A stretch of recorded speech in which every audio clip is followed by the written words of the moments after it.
하란에서도 하나님께서는 아브라함에게 언약을 하셨죠. 가나안 땅에 들어와서도 세겜 땅 모래 상수리 나무 아래에서도 하나님은 언약을 하셨습니다. 베델 동쪽 산에서도 하나님은 아브라함에게 언약을 선언하셨습니다. 헤브론에서는 그 유명한 횃불 언약에서 하나님은 또다시 아브라함에게 복을 줄 것이요, 아들을 줄 것이요, 이 땅을 줄 것이다 또 언약을 하셨습니다. 하지만 그 언약이 당장 실현되는 것은 아니었습니다. 아브라함이 하란을 떠나서 가나안 땅에 들어와 산 지 온 10년이 지났습니다. 20살 청년이 30세가 되었다면 그렇게 큰 문제가 되지는 않습니다. 그런데 아브라함이 75세의 하란을 떠나서 지금 85세가 된 상황입니다. 하나님께서 자식을 주겠다, 이 가나안 땅을 주겠다 하신 그 약속이 10년이 지났는데도 뭐 하나 이루어지지가 않습니다. 아브라함 나이가 85세고 부인인 사레 나이가 한 35세 정도 됐다면 그마저도 용납할 수 있을 텐데 사레의 나이는 75세입니다. 사레가 하루하루를 지날 때마다 근심 걱정입니다. 초조함과 불안 가운데 그렇게 10년이 지나왔습니다. 아브라함에게 이렇게 말합니다. 16장 2절 말씀인데 여호와께서 내 출산을 허락하지 않으셨으니 사레는 자기가 출산하지 못하는 원인을 하나님께 있다고 지금 투덜투덜 하는 겁니다.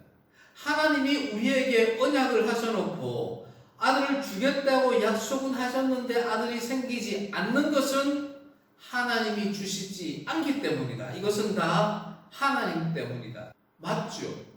아들을 주시지 않는 건 하나님의 뜻이 있었기 때문이죠. 이런 삶을 살아가는 가운데 사레에게 아주 기발한 아이디어가 한 가지 떠올랐습니다. 고대의 이 근동 지방에도 대리모 제도가 있었습니다. 주인이 종의 여종을 통해서 아들을 낳는 것, 아주 일반적인 관습이었습니다. 사레는 하나님의 그 언약을 인정합니다. 다시 말해 하나님은 인정하는데 그 이루어질 약속들, 자식을 주겠다, 땅을 주겠다 하는 그 이루어질 일에 대하여는 믿지를 못하고 있는 겁니다. 하나님의 말씀이 아니라 사람의 관습을 따라서 하나님의 일을 한번 해보겠다는 겁니다. 이 세상도 하나님이 우리에게 주신 거고 이 관습도 하나님이 주셨으니 우리가 하나님 주신 이 관습을 따라서 내가 하나님 주시는 아들을 얻어보겠노라. 이렇게 사람의 관습을 따라 하나님의 뜻을 이루어보려 하는 겁니다. 아브라함과 사레만 이렇습니까? 오늘날 교회를 한번 되돌아보면 교회도 별다르지 않습니다. 교회에서도 하나님의 말씀보다는 그 교회에 있는 사람들의 관습에 의해서 교회를 운영하려, 경영하려 하는 경우가 너무나 많은 것이 현실입니다. 성경에는 뭐라고 되어 있는데, 성령께서는 뭐라고 감동을 주시는데, 이것이 아니라 야, 작년에는 어땠는데? 다른 교회는 어떤데? 관습에 따라 일을 처리하려고 하는 경우가 너무나 많은 것이 현실입니다. 이것 때문에 교회가 갈등이 있는 것 아니겠습니까? 말씀대로 성령의 인도하심대로 따라간다면 갈등이 분쟁이 일어날 여지가 없죠. 하지만 각자의 소견대로 각자의 관습대로 행하려 하니 갈등이 생기는 겁니다. 목회자는 목회자의 관습대로, 장로는 장로의 관습대로, 청년은 청년의 관습대로 모든 것을 해결하려고 하니 갈등이, 분쟁이 생길 수밖에 없는 겁니다. 그럼 어떻게 해야 합니까? 말씀을, 성령의 인도하심을 따라서 하나님의 뜻을 따라가야 합니다. 사레의 마음속에는 단순히 대리모만 실행해 보겠다는 것이 아닙니다.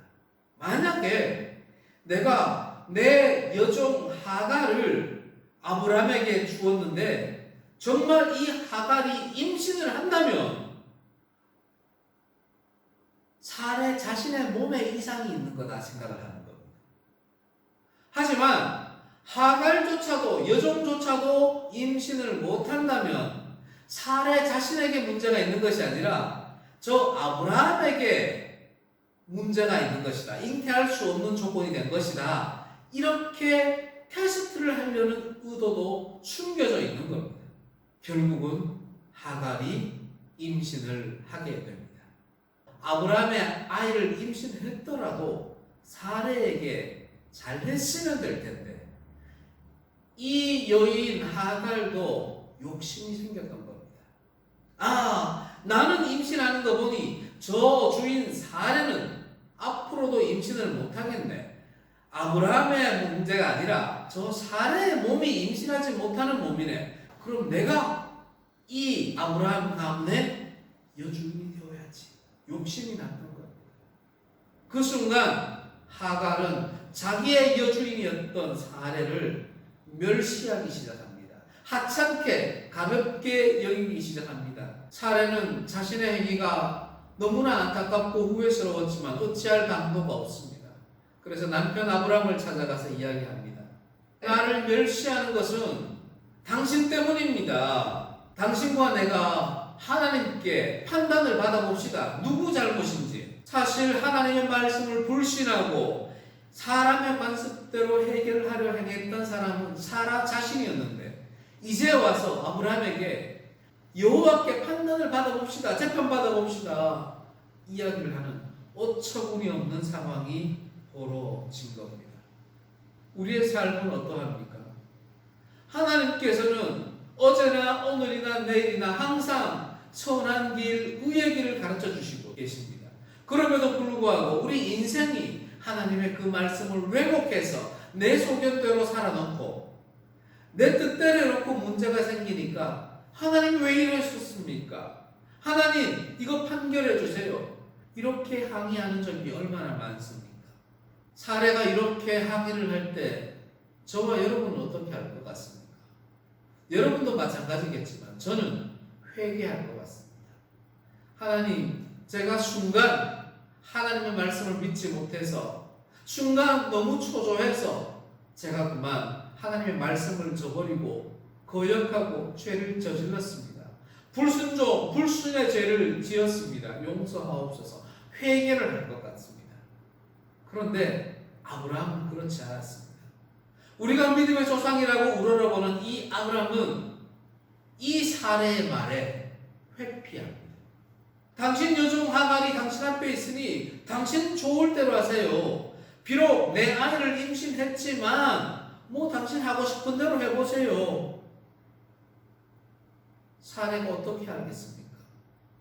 미우나 고우나 남편 아브라함의 씨가 저 뱃속에 있는데 어떻게 내칠 수가 있겠습니까?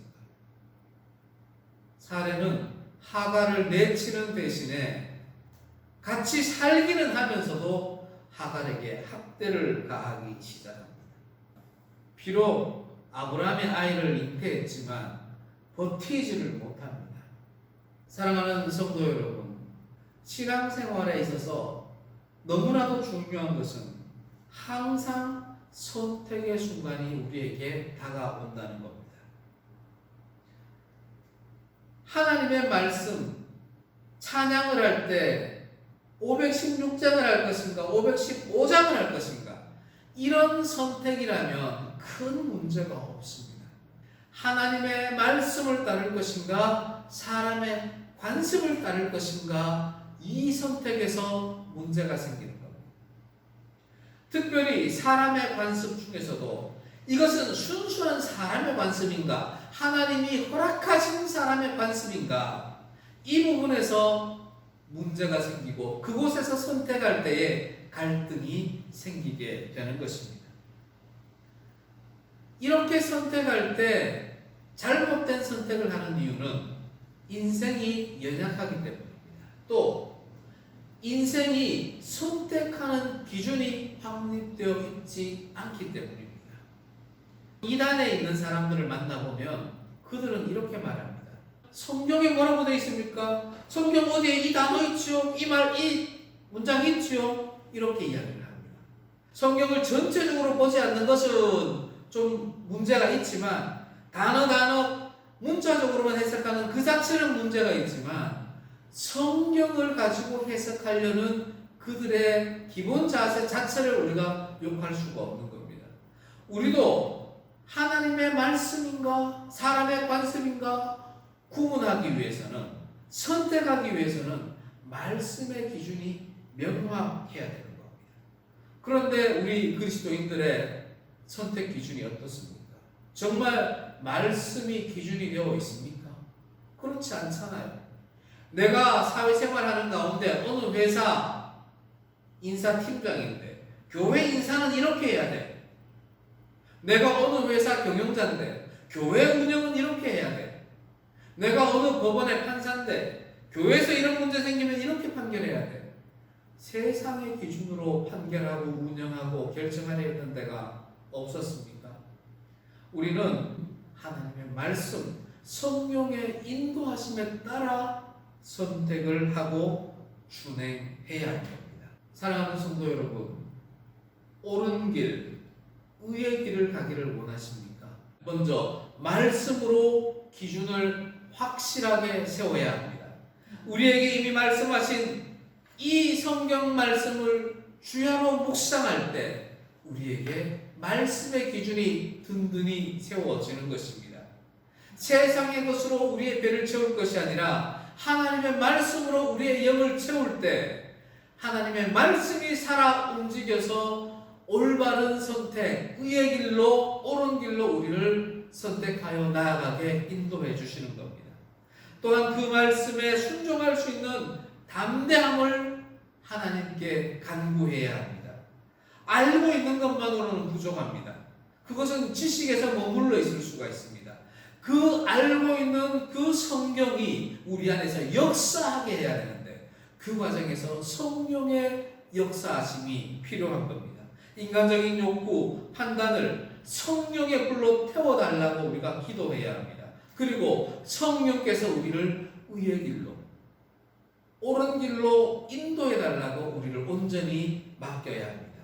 사랑하는 성도 여러분, 하나님의 뜻이, 하나님의 말씀이 성령을 통해 우리에게 역사하시길 간절히 기원합니다.